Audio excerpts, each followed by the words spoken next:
Halo sahabat Donghua, kali ini kita akan membawakan alur cerita BTTH. Cerita dan video ini diambil dari Forgotten Kid. Tanpa banyak basa-basi, mari kita simak alur ceritanya.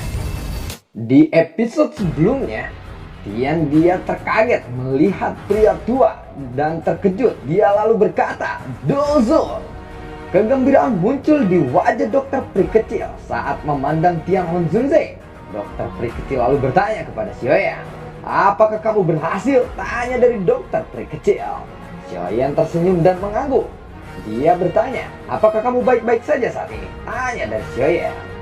Dokter Pri kecil lalu menjawab, "Aku baik-baik saja, hanya beberapa luka kecil untukku," ucap dari dokter Pri kecil.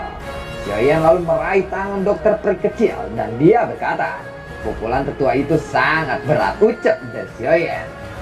Dia lalu berkata kepada Tian Huozunze, "Teman, kita lupakan saja soal masalahmu yang telah membunuh penetua lembah sungai es.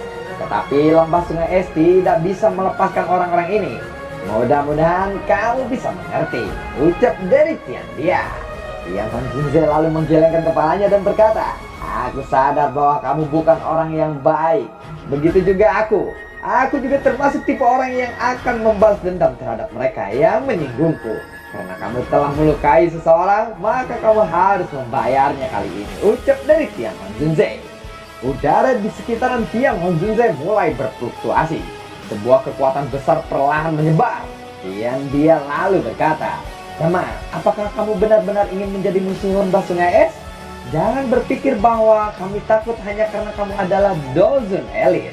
Lembah sungai es tidak pernah takut pada siapapun," ucap dari Dia lalu mundur beberapa langkah dan berkata, "Semua orang dari lembah sungai es bentuk formasi mendalam misterius naga kuat," ucap dari dia.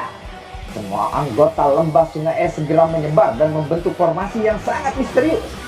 Dia lalu terletak di mata formasi itu. Gelombang demi gelombang teriakan rendah berulang kali dipancarkan dari mulut para murid lembah sungai es. Sekelompok udara dingin berwarna putih melesat dari atas kepala mereka. Gumpalan yang tak terhitung jumlahnya menggumpal di langit berlama-lama di atas tubuh Tian.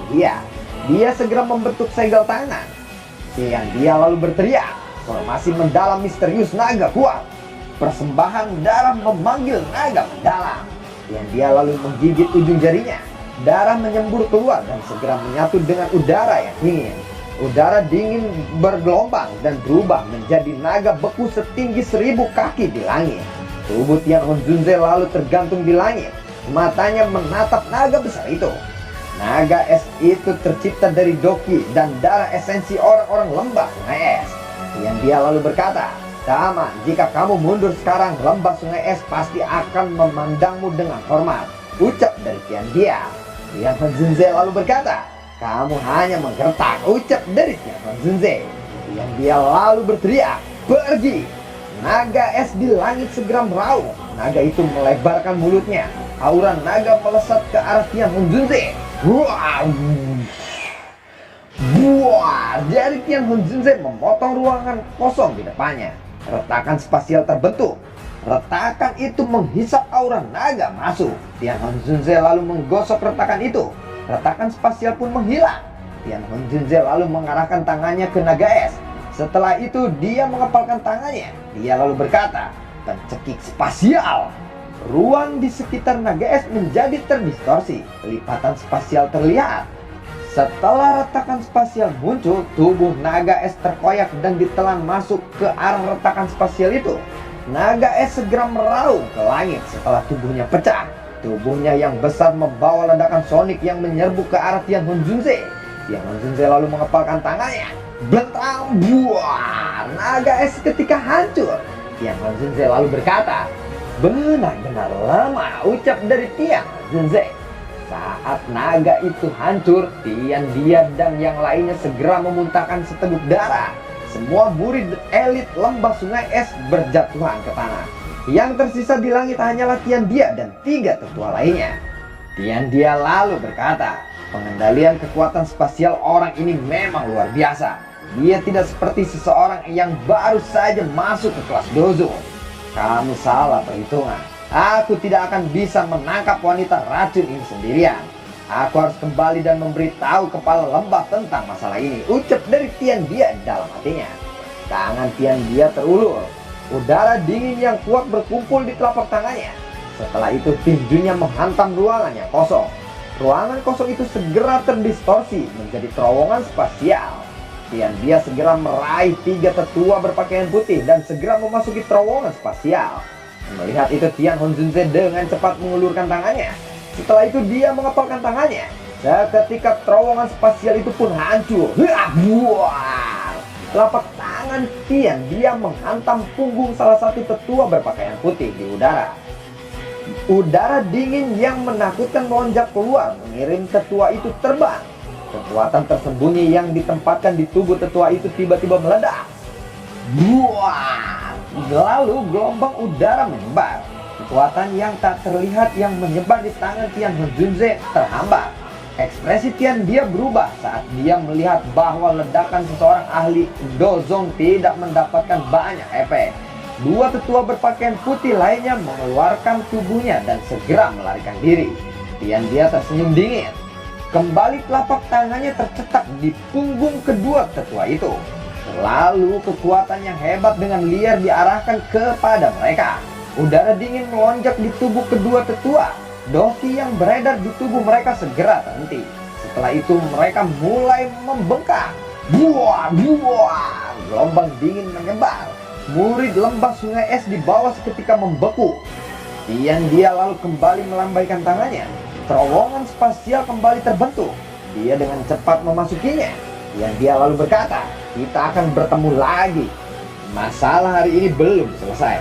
Kalian semua harus menunggu untuk dibunuh oleh lembah sungai es nanti," ucap dari Tian Dia. Setelah itu terowongan spasial menghilang. Dokter peri kecil lalu berkata, "Dia melarikan diri," ucap dari dokter peri kecil. Xiaoyan lalu mengangguk dan berkata, "Tian Honzunze memang sudah mendapatkan tubuh. Meskipun kekuatan spiritualnya telah diperkuat, tetapi doki di dalam tubuh fisiknya tidak dapat sepenuhnya pulih dalam waktu yang singkat. Dia hanya mengandalkan kekuatan spiritualnya. Kalau tidak, kemungkinan Tian Dia tidak akan bisa melarikan diri," ucap dari Xiaoyan. Tian Honzunze lalu muncul di samping Xiaoyan dan berkata, "Aku bisa saja menghancurkan terowongan spasial itu. Tetapi orang tua itu benar-benar terlalu kejam. Dia bahkan melemparkan orang-orangnya seperti sampah," ucap dari Tian Honzunze.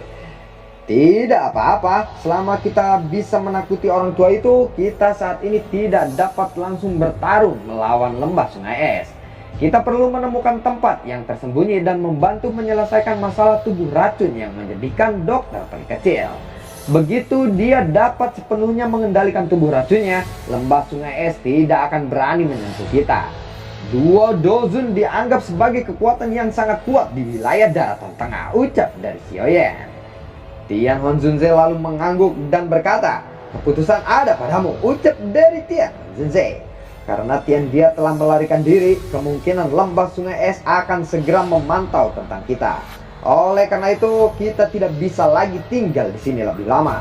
Kita harus menemukan tempat yang dipenuhi cahaya dan panas. Tempat semacam itu akan mampu menekan tubuh racun yang menyedihkan, dan itu akan meningkatkan peluang keberhasilanku," ucap dari Xiaoyan. "Dipenuhi dengan cahaya dan panas?" tanya dari Tian Honzunze. Xinlan lalu berjalan keluar dari lembah dan berkata, "Aku tahu tempat yang dipenuhi dengan cahaya dan panas," ucap dari Xinlan. Mendengar itu, Xiaoyan segera bertanya, "Di mana itu?" tanya dari Xiaoyan. Klan Ye memiliki tempat unik yang disebut altar kuno api matahari. Sinar matahari dari langit pada siang hari akan berkumpul di tempat itu. Ada lubang di altar kuno yang mencapai jauh di bawah tanah. Kadang-kadang beberapa bibit api inti akan keluar dari lubang itu. Saat bibit api inti bersentuhan dengan sinar matahari, maka akan berubah menjadi semacam nyala api. Klan Ye menyebutnya Sunflame. Sunflame mungkin bukan api surgawi, tetapi jauh lebih kuat daripada api binatang biasa. Beberapa leluhur klan Ye sering meminjam Sunflame untuk meningkatkan keberhasilan penyempurnaan pil mereka. Sayangnya Sunflame ini munculnya tidak bisa terlalu lama, ucap dari Xinlan. Berdasarkan apa yang kamu katakan, altar kuno api matahari seharusnya menjadi tempat terlarang, bukan? Memangnya mereka benar-benar akan meminjamkannya kepadaku? Tanya dari Xiaoyan. Mereka menyinggung kakak Xiaoyan saat itu karena mereka tidak mengetahui identitasmu. Jika kamu pergi ke sana lagi, aku jamin mereka tidak akan menyinggungmu lagi, ucap dari Xinlan. Oh, baiklah. Semoga saja kamu benar. Jika aku dapat menyelesaikan masalah tubuh racun yang menyedihkan dokter peri kecil, aku akan melakukan yang terbaik untuk membantu masalah klan Ye, ucap dari Xiaoyan. Kakak Xiaoyan, percayalah tentang masalah ini kepadaku, ucap dari Xinlan. Kalau begitu mari kita pergi ke kota Ye. Yang terbaik adalah kita menyelesaikan masalah tubuh racun yang menyedihkan sesegera mungkin.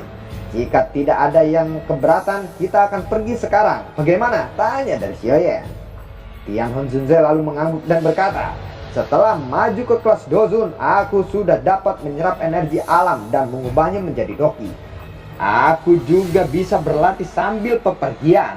Tidak masalah untuk mulai bergerak sekarang, ucap dari Tian Honzunze. Mereka pun segera berjalan keluar dari lembah Dewa Jatuh. Setelah 2 hari perjalanan, kelompok Xiaoyan secara bertahap mendekati pintu keluar aliran Dewa Jatuh. Lalu lintas manusia bertahap meningkat. Demi keamanan, kelompok Xiaoyan memakai dompet untuk menyembunyikan penampilan mereka. Aliran Dewa Jatuh tidak jauh dari kota Ye. Dengan kecepatan kelompok Xiaoyan, mereka bisa mencapai kota Ye dalam waktu setengah hari lagi. Xinlan memimpin mereka bergegas ke rumah klan Ye di tengah kota. Mereka pun akhirnya tiba di pintu depan klan Ye. Pada saat ini pintu utama klan Ye terbuka. Hal yang mengejutkan kelompok Xiaoyan adalah tidak ada satupun penjaga di pintu masuk. Ekspresi Xinlan berubah saat dia melihat pintu masuk depan rusak. Xinlan segera memimpin kelompok Xiaoyan untuk masuk. Sebuah aula besar muncul di depan mereka. Pada saat ini aula besar benar-benar berantakan. Semua anggota klan Ye yang Xiaoyan temui saat itu ada di sana, tetapi wajah mereka dipenuhi dengan kemarahan. Di sisi lain anggota klan Ye ada sekelompok orang dengan pakaian hitam. 2 tetua berjubah hitam yang memimpin mereka telah mencapai kekuatan bintang 6 Dozong. Xiaoyan lalu bertanya, siapa mereka? Tanya dari Xiaoyan. Xinlan lalu berkata, mereka adalah orang-orang dari sekte api hitam. Mereka dapat dianggap sebagai faksi yang terkuat di wilayah Pil. 2 orang tua di depan adalah Black Demon Twin Evil, ucap dari Xinlan. Xiaoyan lalu mengangguk. Yezong lalu berkata, Zhao Hei, Kimo, sekte api hitam tidak boleh berlebihan. Klan Ye mungkin tidak lagi memiliki kejayaan, tetapi jika benar-benar bertarung dengan sekte api hitam, itu tidak akan menguntungkanmu, ucap dari Yezong. Zhao Hei lalu berkata, hahaha, Yezong, kamu tidak harus menggertak kami berdua. Klan Ye saat ini tidak lagi memiliki kemampuan untuk terus disebut sebagai salah satu dari 5 klan terbesar di wilayah Pil, ucap dari Zhao Hei. King Mo lalu berkata, kami berdua datang untuk menggabungkan klan Ye atas perintah pemimpin sekte. Jika kamu menyerah, sekte api hitam tidak akan memperlakukan semua orang dengan buruk. Kamu masih akan memiliki tempat untuk bertahan hidup di klan Ye, ucap dari King Mo. Yezong lalu berteriak, sepertinya itu hanya akan terjadi di dalam mimpimu. Saat teriakan Yezong terdengar, banyak bayangan hitam tiba-tiba keluar dari tangan kedua tetua berpakaian hitam itu. Buah! Zhao Hei lalu berkata, jika kamu tidak setuju, bersiaplah untuk mati, ucap dari Zhao Hei. Aura agung perlahan menyebar dari tubuh Zhao Hei. Xinlan lalu berkata kepada Xiaoyan, kakak Xiaoyan, tolong bantu klan Ye. Aku bersedia melakukan apa saja asal klan Ye baik-baik saja, ucap dari Xinlan. Xiaoyan lalu berkata, tenang saja, aku pasti akan membantumu, ucap dari Xiaoyan. Zhao Hei lalu berkata, serahkan kota Ye dan altar kuno api matahari. Aku akan memberimu waktu 5 menit untuk berpikir. Kehidupan semua orang dari klan Ye akan ditentukan oleh keputusanmu, ucap dari Zhao Hei. Suasana di dalam aula besar menjadi sangat mencekam karena kesunyian Yezong. 5 menit dengan cepat berlalu. Zhao Hei lalu berkata, Yezong, cepat putuskan, ucap dari Zhao Hei. Tiba-tiba terdengar suara, hei! 2 pria tua berpakaian hitam segera berbalik dan terlihat seorang pria muda di sana. Pria muda itu adalah Xiaoyan. Xiaoyan lalu perlahan berjalan ke aula besar. Xiaoyan lalu berkata, "Aku beri kalian waktu 1 menit untuk meninggalkan tempat ini. Kalau tidak kalian akan mati di sini," ucap dari Xiaoyan. GG amat Xiaoyan, balik ngancam. Mendengar itu Zhao He dan King Mo terkejut. Zhao He lalu berkata, "Hanya 2 bintang Dozong berani bertindak begitu lancang di depan kami berdua. Bunuh dia," ucap dari Zhao He. Mendengar itu Doki kuat melonjak dari tubuh orang-orang sekte api hitam. Mereka perlahan mendekati Xiaoyan. Api hijau giok melonjak keluar dari tubuh Xiaoyan dan berubah menjadi penghalang api. Zhao He dan King Mo terkejut dan berkata, "Api surgawi." Zhao He lalu berkata, "Kamu memiliki barang yang sangat unik. Tetapi karena kamu telah menyerahkan dirimu kepada kami, kami berdua akan menerimanya dengan baik," ucap dari Zhao He. Xiaoyan lalu berkata, "Waktunya habis." Ruangan di sekitar Xiaoyan perlahan terdistorsi. Segera sosok Tian Honzunze muncul. Tangannya lalu diayunkan. Kekuatan agung menyapu, menabrak Zhao He dan King Mo. Tubuh mereka terpental menghantam tembok. Lalu seteguk darah dimuntahkan.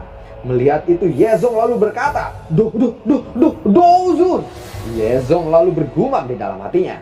"Sejak kapan klan Yeku berinteraksi dengan ahli seperti itu?" ucap dari Yezong di dalam hatinya. Tatapan Yezong beralih kepada Xiaoyan. Dia kembali bergumam, dia adalah Xiaoyan yang waktu itu. Orang ini pasti memiliki latar belakang yang bagus. Kalau tidak, bagaimana mungkin dia mempunyai elit Dozun yang mengikutinya, ucap dari Yezong di dalam hatinya. Zhao He lalu berkata, "Tetua, kami berdua adalah sesepuh dari sekte api hitam. Maaf kami telah menyinggungmu hari ini. Tolong maafkan kami berdua," ucap dari Zhao He. Zhao He bergumam, "Sial, bagaimana mungkin klan Ye punya kenalan seseorang elit Dozun? Kami telah salah perhitungan. Setelah kami kembali, kami akan memberitahu pemimpin sekte tentang ini," ucap dari Zhao He di dalam hatinya. Xiaoyan lalu berkata, "Jika kalian kembali lagi ke sini, aku akan mengunjungi sekte api hitam untuk membuat perhitungan," ucap dari Xiaoyan. "Bawa barang-barangmu dan cepat pergi dari sini," ucap dari Xiaoyan lagi. Mereka berdua segera berbalik dan memimpin orang-orang untuk melarikan diri.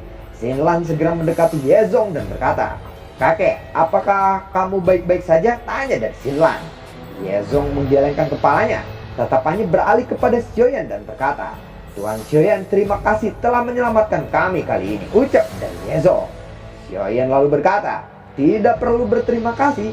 Aku datang ke klan Ye bertujuan meminjam altar kuno api matahari. Apakah penetua Yezong akan meminjamkannya kali ini kepadaku?" ucap dari Xiaoyan. "Oh, tentu saja, apalagi Tuan Xiaoyan telah menyelamatkan klan Ye. Meskipun sebenarnya altar kuno api matahari tidak dapat dipinjamkan kepada orang luar berdasarkan aturan klan, kali ini aku akan meminjamkannya," ucap dari Yezong. Xiaoyan lalu menganggukkan kepalanya.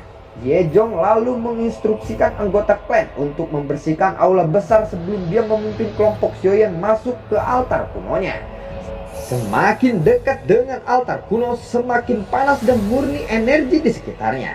Yezong lalu berkata, "Ada lubang di bawah tablet batu. Beberapa bibit inti akan keluar saat tablet batu itu tergeser. Saat diterangi sinar matahari akan membentuk sunflame.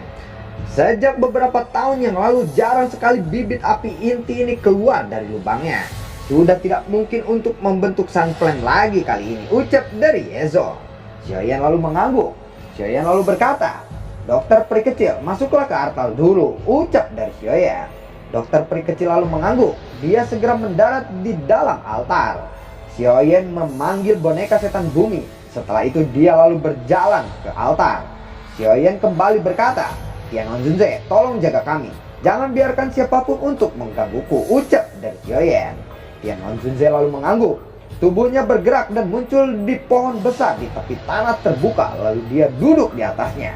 Yezong segera mundur menjauh. Xiaoyan lalu berkata, "Baiklah, aku akan memulainya." Tangan Xiaoyan dengan lembut mendorong tablet batu hitam. Aura panas melonjak dari dalamnya. Lalu lubang hitam seukuran kepala muncul. Dinding batu di sekitaran altar perlahan bergerak, membentuk dinding batu bundar, mengelilingi Xiaoyan dan dokter peri kecil. Semakin banyak sinar cahaya yang dipantulkan oleh dinding batu dan akhirnya berkumpul di lubang itu. Lalu bagaimanakah kelanjutan ceritanya? Akankah Xiaoyan berhasil untuk menyempurnakan tubuh racun dokter peri kecil dan berhasil mengobatinya, dan akhirnya dokter peri kecil bisa menguasai tubuh racunnya? Terima kasih telah menyimak video ini dari awal sampai akhir ya. Sampai jumpa.